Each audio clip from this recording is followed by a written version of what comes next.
Joining us on the wake-up call this morning, he says he wants to be your representative to Congress. He's running for Congressional District Number 4.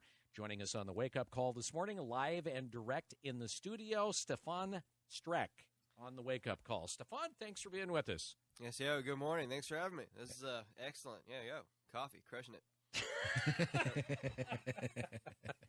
First thing he says when he walks in, you got any more coffee? Sure. Yeah, yep. We always have crappy coffee on. That's Hey. one thing you can definitely say about us. We have the crummy coffee on. Hey, good enough for government work. Mm-hmm. Yeah. All right. So one of the first things that folks would notice if they met you in person is you seem to be a rather young gentleman. How old are you? I'm 27, turned 28 in August. Yeah. So I still have my teen pass from festival season. Managed to get away with that. You know, I'm all about getting a good deal, discount. So security gave me some funny looks, but I saved myself $100. I mean. Okay, this is the kind of guy we need in government, right there. Wheeling and dealing. Yeah. Yep, definitely. What made you want to do something politically charged and run for office? Well, I ran for mayor a couple years back, so Mayor Eugene, and that was a great race, honestly. I went to all these forums, and, you know, right up until the end, you could tell the competition, they thought, you know, I had a good chance of beating them. And going around, you know, walking to get the signatures for that petition, it was a $0 filing fee if you want to file for local office. They didn't tell me that. They just said, file the fee or you can get the signatures. So I went out and got the signatures.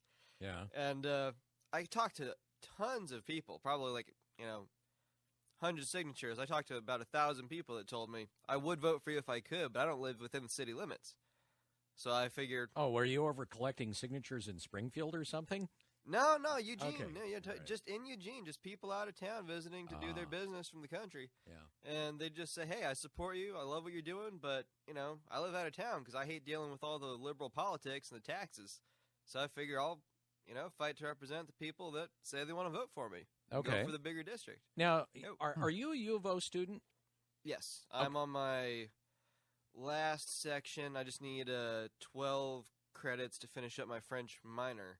I got all the art credits I needed for my art major, so I'm a painting major. The last couple I did were 8 feet tall and 5 feet wide.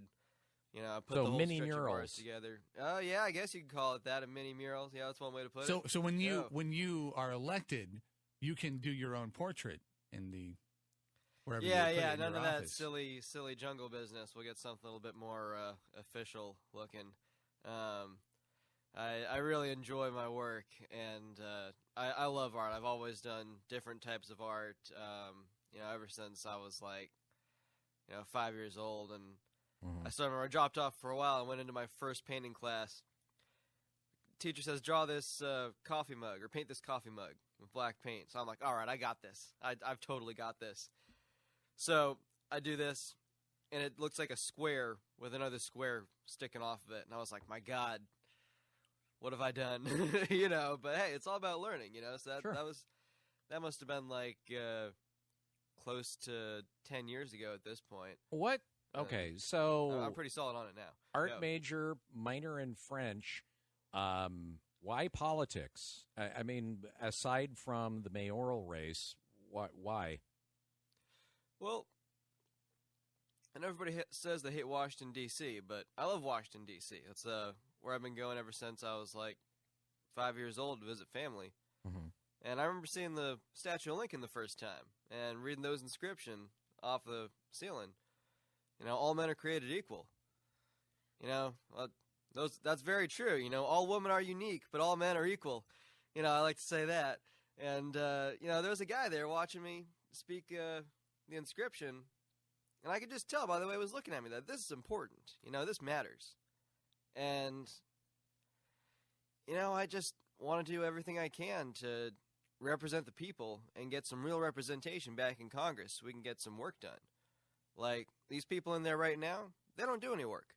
Peter DeFazio has sponsored almost exactly 488 bills in his 30-year career. Only 9 of them have ever been passed into law, and only one of those was within the last 10 years. What was it?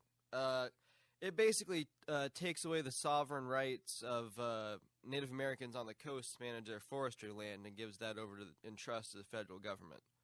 So, Oh, nice. yeah, it doesn't sound like the best deal to me. You know, I'm all about giving more people land rights and taking them away from the federal government. That's what I'm after. You know, and in addition, he's got about 7,000 bills he's co-sponsored. Most of those haven't passed either. So this is why we can't get anything done in Congress, is because each of these guys just sign off on anything someone hands them money for, and then we've got hundreds of thousands of stacks of paper for each of these people that they would never have any time to go through. If Peter DeFazio had 60 more years in Congress, he couldn't get through half of the legislation he's already proposed. Okay, you brought up DeFazio. Yeah. He, of course, the name here, like you said, for decades, Yep. has funding coming out of his ears. I mean, he's Yep, he's got- definitely. What about you? What's your funding situation like? I've collected about $500, most of it from selling T-shirts. I ordered some pretty awesome T-shirts, and I love it. Yeah, they say 4th District, Oregon, winners don't use Plan B. So it's pretty catchy. People like the slogan, and You yeah. did the artwork, I'm sure. Yeah, I Yeah. did the designs myself. You know, it's the sort of stuff that would have cost thousands of dollars to contract through. So pretty much, if you're elected, we're saving on anything that has to be artfully designed. We already have somebody who can do it on the cheap. Oh yeah, definitely. Yeah. Yeah, and like my website, for example, designed by volunteers. The mayor's website, when I did that, designed by volunteers. The congressional website, also designed by volunteers, and it's great. It's sharp. It works. The government, they spent $300 million in that Kever, Oregon thing. They couldn't get a single person signed up. If I had $1 million, I guarantee you I'd get a website put together that could get people signed up for healthcare. I know people. I've got connections that way, and I don't accept we need another $200 or $299 million just to get some, cheap, crummy little website that doesn't even work. We wouldn't stand that on my watch. Yeah. Okay, so you actually you've been out on the trail. You've Yep. gone to a number of candidate forums. Oh yeah. And you actually had one of your competitors Yep. ask you to drop out and Yep. throw your support to him. Who was that? Well, there was a little bit of a confidentiality thing at the end of that email, so I'm not sure if it's the best idea to say who it was. Well, but I'm did gonna he say- ask you to be quiet, or did you say you would be quiet? I didn't say I'd be quiet. I mean, it wasn't Joe Ray Perkins, it wasn't Art Robinson, and it wasn't Michael Pollan. So So that narrows narrow it it down. Yeah, totally. So we got some people out there that are pretty intimidated by this race. Just last night up in Lebanon, they were asking, hey, if they asked us all the same question. If you don't win the nomination, will you support the Republican nominee? I said yes. Despite anything, I might. It's an election year. You got to say what you can. Got to bring up what you can to win. But no matter what I say about the opposition, whoever wins, I'd prefer it to be me. But if it's not me, I'll support whoever wins 110%. And as a team player, as a Republican, I got the party's back. Joe Ray Perkins and Court Boyce, they were both freaking out, saying, we will not support Mr. Strek if he wins this nomination. I was like, what? Really? My God. Art Robinson was just more interested in getting some more cookies from the back, so I like that idea.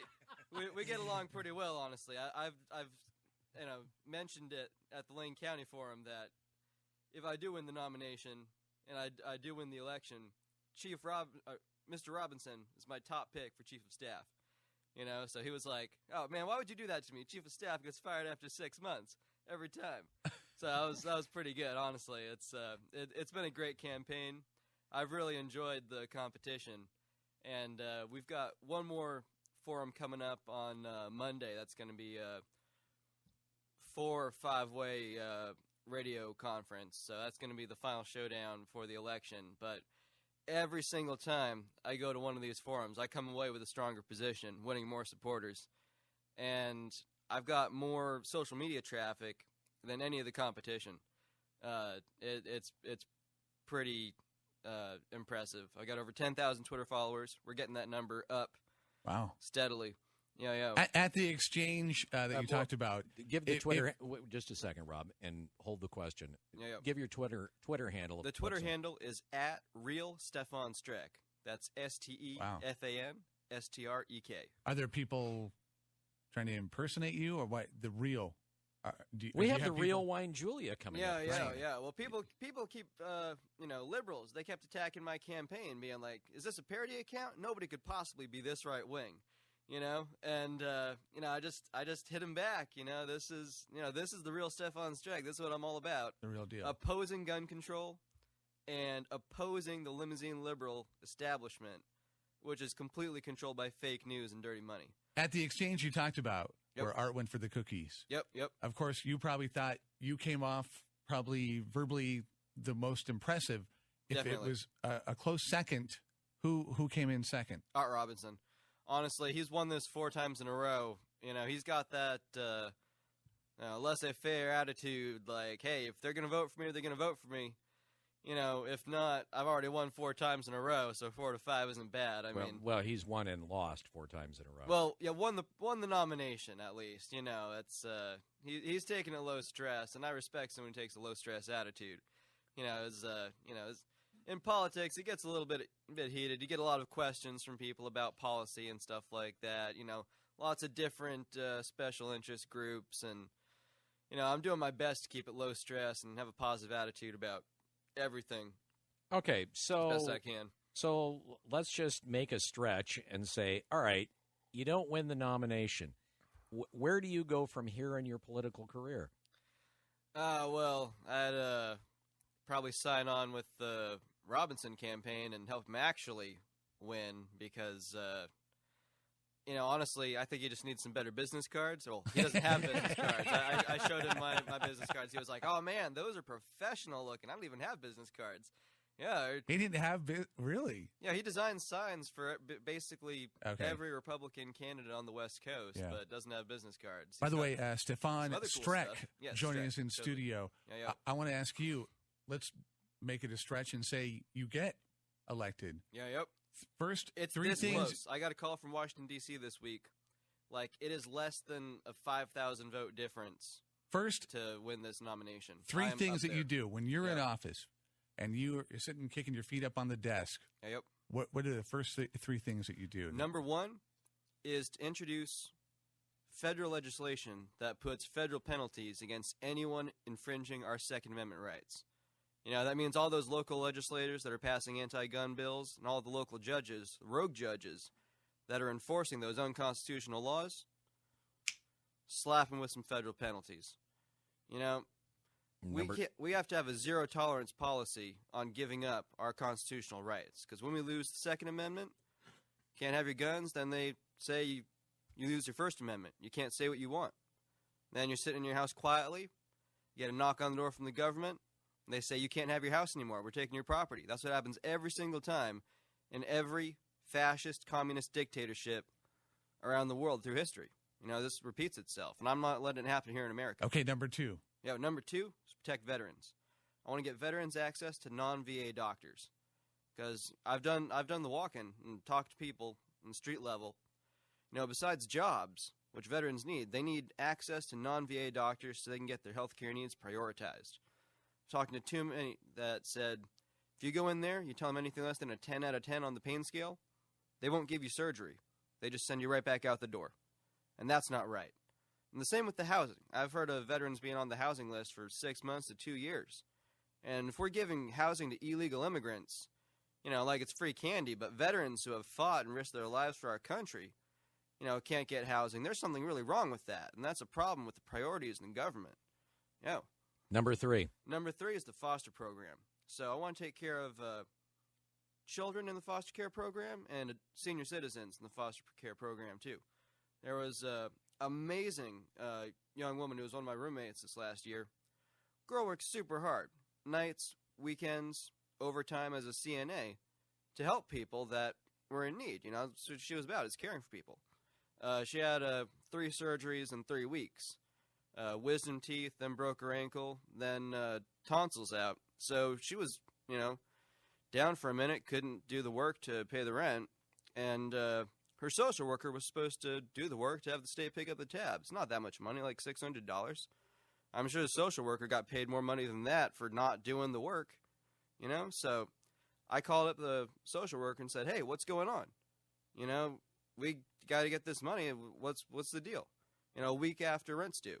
She says, oh, da-da-da, there's this paperwork you got to file. So, I called the Capitol, got registered as a provider and all that stuff, and got the money signed over, as a check.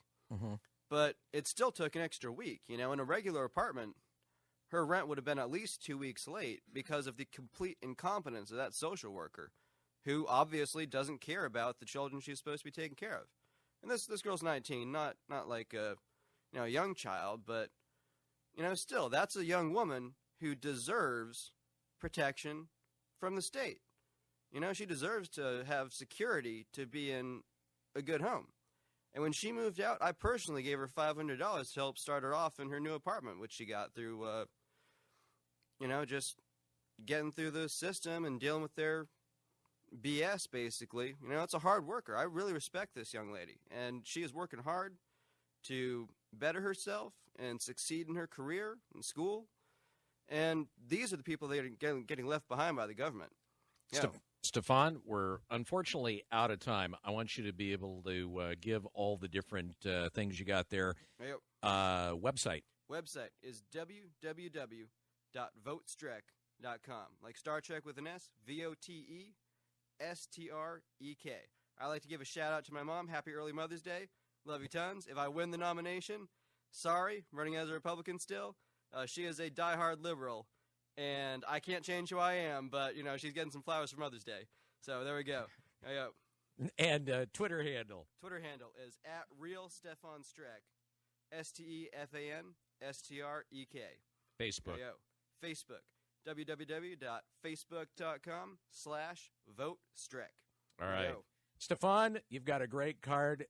It was a pleasure having you in the studio. And You've got great energy. Yeah. Cheers. Thank you. Good Thank luck. you. By the way, off to email one of our 15 politics by Twitter. It'll never catch on. Hey. 7:45. You have to. Right. Yeah. KPNW. Good morning.